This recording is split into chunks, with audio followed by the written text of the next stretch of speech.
Hey guys, MD Gaming here and welcome back to my channel. Today we're going to be talking about the Tier 7 Cleveland.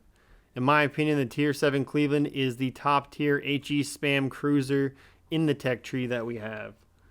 The commander of choice is going to be Norman Scott for that main battery shell grouping. I'm going to use Membelli for the main battery reload to lower down the reload time, getting more rounds down range. And then I'm going to use Andre Rowe for HE shell damage.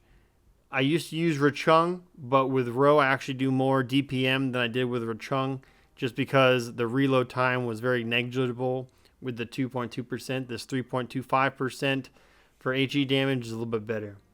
Going over here to individual traits, we got Beyond Range, focusing on getting shots further down.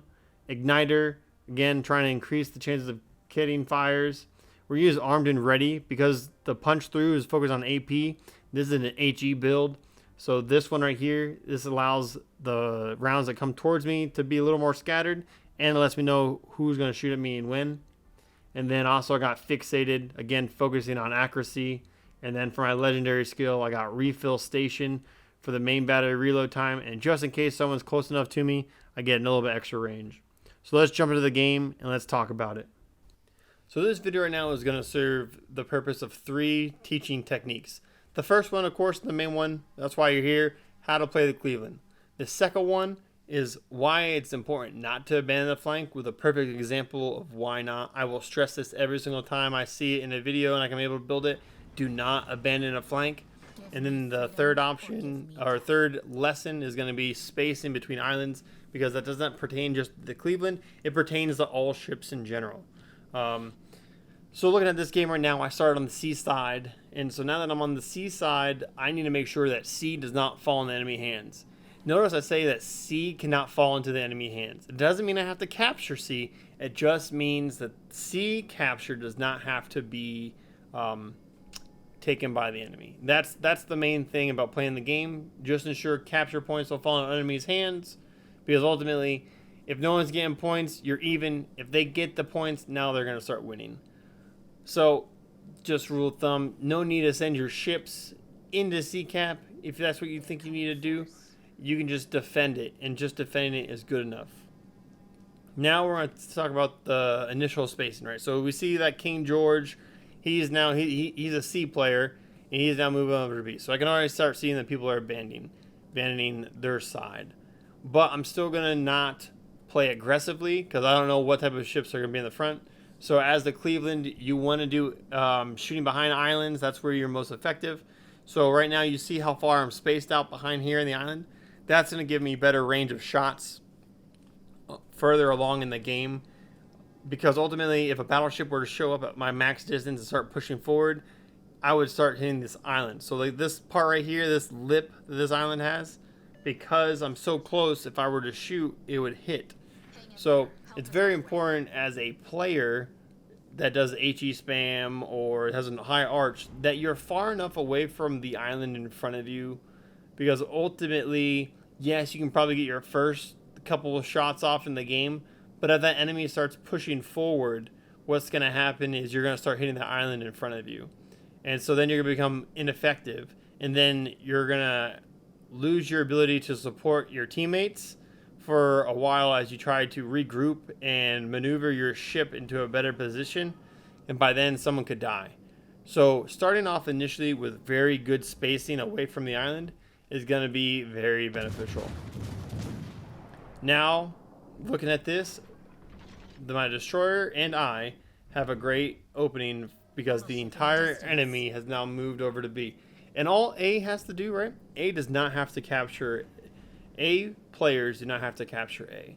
All A players have to do is they just have to hold A cap. And if they hold A cap and slow down that entire enemy force that's behind them, then this destroyer and myself and the battleship that just started playing down in the lower hand corner is going to do a massive amount of damage to all these ships. And again, we cannot stress enough, if you are playing a game and you start seeing that people are starting to abandon the flank, you have to hold it down yourself, but try to teach the player base it's not good to abandon their side because there's nothing that can happen. I'm not spotted, and I'm just doing 8,100 damage to New Orleans, like uncontested. Now the King George is right there again, being fired uncontested. This Cleveland excels behind islands, guys. So as you see, I used that first island that was right in front of me. I got close to it. I used the angles. I see that there's the island with the lighthouse right in front of me. I have great spatial awareness to where I know I can push up and still hide. That's why, as the Cleveland player, you want to try to stay behind these islands. So now I'm moving more towards the inner part of B because I want to use this island as cover. Yes, I'm not using all my guns initially, but guys, with the Cleveland, you're going to try to get as close as you can behind islands and then start firing. And then as soon as you're spotted by a specific enemy, you want to try to get them off the board, especially destroyers. Again, prioritization of targets. Destroyers are the first ones that should always go. They're your major threats, just to the game overall, because they can just spot all your battleships. But now, this is where we see the Cleveland come to shine. I'm now behind this island. See, too close to the island. Now I have to move a little bit forward. And now I have perfect arches over. This Iowa is now 10 kilometers away from me because his teammates abandoned the C flank. And now I'm able to fire at him uncontested. When you're firing at, say, a battleship, right? So the thing when you're firing at any type of ship is there's 4 locations to start fires. There's 2 on the superstructure, 1 at the bow, and 1 at the stern. And so what you're going to try to do is, as any type of player, but especially a Cleveland player, you're going to try to shoot the superstructure to start those 2 fires like I did. I waited until he then started his damage control, and now I'm going to focus on trying to get the first superstructure fire, aim a little bit far behind to get that stern fire, as you can see right now. And now I'm going to try to focus on the superstructure again. So this way I'm going to be able to get 3 fires on him. And as long as he doesn't have fight fire with fire, then I'm going to be able to do those times 3 fires. So you're going to see this right here, I think starts it. You're going to have 3 fires. Okay, now I'm going to aim further forward. And when I aim further forward, I'm aiming for that bow. That little part of the ship, it's the hardest one to get. But you do that, he's on a ×4, so he now has ×4 fires for a minute. It's worse than a flood. When you're playing a Cleveland and you have that access to do that much damage because you're behind an island, just know that if you're using refill station, right? Because if you're using refill station as the legendary skill, your main focus is going to be starting fires. If you prefer to do penetration damage with, say, equilibrium of power, then just keep aiming for the superstructure and you'll do a lot of damage there as well. Just damage saturation is going to come into play, and just be cognizant of that fact. But as you can see, the A team has actually kind of given up on A, and so we've kind of lost A. But because they were able to hold the enemy back for so long, we are still able to push forward and again use these islands for cover. I'm spotted by 2 people, but again, as the Cleveland player, you want to use these islands for cover, kind of defend yourself as much as possible. And all I am is I'm working up to the next island. Don't try to go in open water. In some circumstances, as a Cleveland player, you will have to just go in open water. But this map is set up that if you start off at C or really like B or A, you can use these islands while you're pushing up, and as a Cleveland player, you want to do that. So now, same thing with the Bismarck. I already started a fire on him. So I now have 2 fires out of superstructure. I want to try to aim a little bit more further back again to try to get that stern of the ship fire, or just decide to do tons of damage. So whatever you decide, because ultimately this guy is going to get a lot of damage. So I'm going to try to shoot forward, try to get that bow to get started fire, or at least try to shoot that superstructure. I got that bow, so now he's at a ×3 permanent fire, and he does not have fight fire with fire because the damage is still rolling. Again, this is where the Cleveland is going to shine, and that is starting fires at far distances. You don't even have to try super hard to spot everyone. You're going to have these battleships at the lower left-hand corner. Yes, they're fighting that destroyer, but as soon as they're back to showing themselves, they're going to start showing the enemy again. And once they start showing the enemy, then you're going to be able to start shooting them again and destroying them. So don't rush playing with the Cleveland. The only time you rush is like if there's no one around and you're by yourself. But again, you don't want to rush in the Cleveland. Someone's going to spot something for you, and then you're going to be able to take some shots. Again, we're talking about spacing on the ship, so you just want to keep good spacing.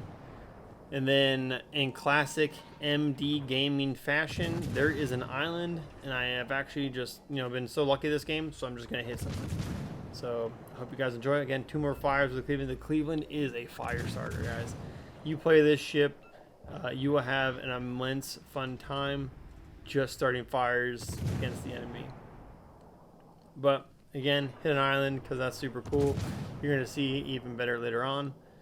But ultimately, uncontested, I've only been hit, I think, once. I only have 2 shots and hit, and that's because I keep using these islands for cover. I keep pushing forward. But it would not have been possible if the enemy did not abandon the sea cap. Let's be honest. I probably would still be there because it's just a destroyer and a battleship myself. The enemy could have held me back at sea while they actually were able to, again, like flank out the people at the A cap. But because they abandoned sea, I was able to just utilize a lot of cover moving forward and do 15 fires and 110 damage. So again, the Cleveland is a great ship. I'm not discounting that at all. But when an enemy abandons like a cap and abandons a side they need to protect, it just makes my job a lot easier. And guys, I'm so sorry. MD Gaming has now beached himself, and he is now stuck at the island. He'll be here for a while. So let's just talk about it. And that is, make sure you have really good island spacing. But don't hit an island, guys. It's just super simple. There's like 3 islands there. I'm a tiny ship. Why am I hitting this island? I don't know. But now I gotta try to finagle myself. I'm now out, so now I'm back in the game. Which, again, I was kind of frustrated with. But, it happens. You hit islands. Life isn't fair. You suck it up, and you keep driving on. So that's what we're doing right here. Hit an island, keep going. So now we're going to try to capture A, or at least be a teammate that participates in capturing A. And again, as a Cleveland player, if you have the opportunity to cap without putting yourself into a compromising position, definitely do that. That would be a smart idea to kind of do yourself.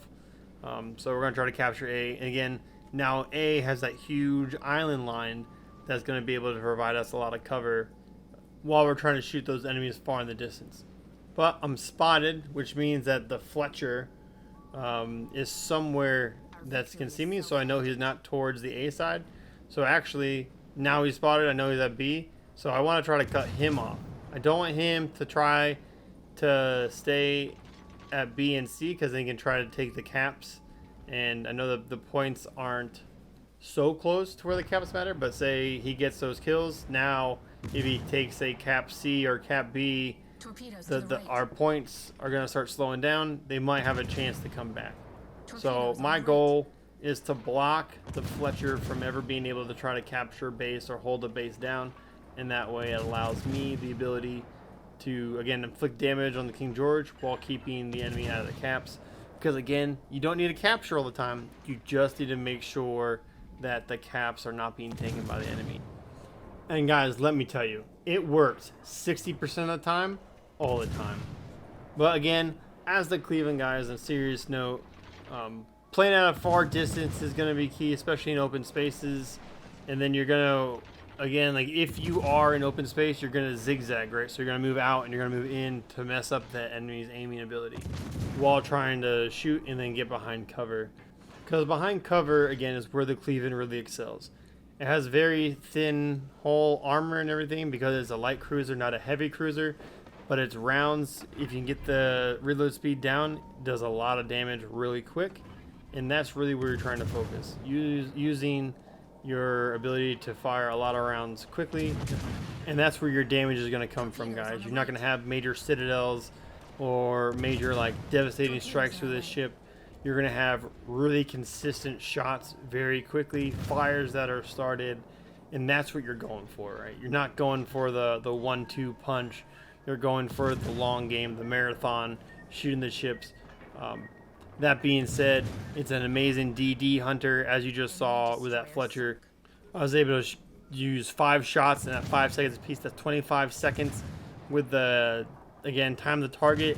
So we're looking around like 35 seconds. I was able to destroy an entire destroyer in 35 seconds, guys. So this is a fantastic ship as long as you use it effectively, hide behind cover when you can, and then take the opportunity shots when able. But the game is in it, guys. I appreciate you watching.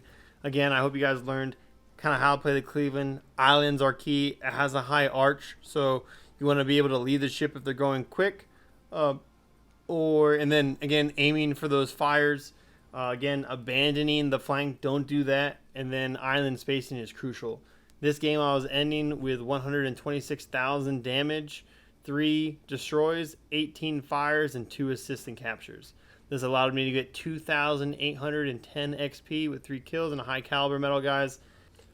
But thank you so much, guys, for watching. Please like and subscribe if you find my content informational and helpful. But more importantly, please leave a comment. Let me know how this video is, what you liked, what you didn't like. A lot of you said my audio sucked. I've done a couple of things. I think I've improved it. I think you guys said it's good. Please let me know again. But with that, MD Gaming, out.